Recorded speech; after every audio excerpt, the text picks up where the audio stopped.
సిద్దిపేట జిల్లా చినకోడూరు మండలం ఇబ్రహీం నగర్లో ఇటీవల వర్షాలకు నష్టపోయిన పంటలను మంత్రులు తుమ్మల నాగేశ్వరరావు, పొన్నం ప్రభాకర్, శ్రీధర్ బాబు పరిశీలించారు. మంత్రి తుమ్మల నాగేశ్వరరావు మాట్లాడుతూ రాష్ట్రంలో అకాల వర్షం రైతులకు తీవ్ర నష్టం వాటిల్లిందని, నష్టపోయిన రైతుల వివరాలు సేకరించి ప్రభుత్వానికి పంపించి నివేదిక రాగానే వారిని ఆదుకుంటామని అన్నారు. రాష్ట్రంలో 24,000 ఎకరాల్లో పంట నష్టం జరిగిందని, నష్టపోయిన రైతులను ప్రభుత్వం తరపున తప్పకుండా ఆదుకుంటామని తెలిపారు.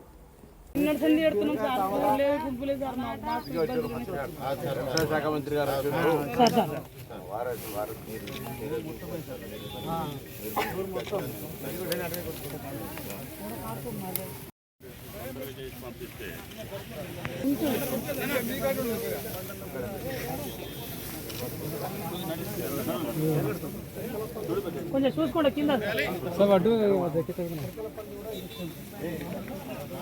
అయితే బాగా లాస్ జరిగిందో ఇక్కడ మనల్ని కొద్దిగా స్విచ్ చేసైనా ఎన్యూమరేషన్ పర్ఫెక్ట్గా చేయండి. పోయిన వాళ్ళని అందరికీ రావాలి.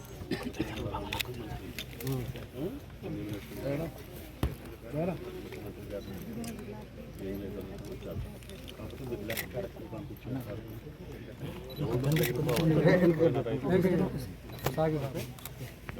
యొక్క వివరాలన్నింటినీ కూడా సేకరించి వెంటనే ప్రభుత్వానికి పంపించమని చెప్పాము.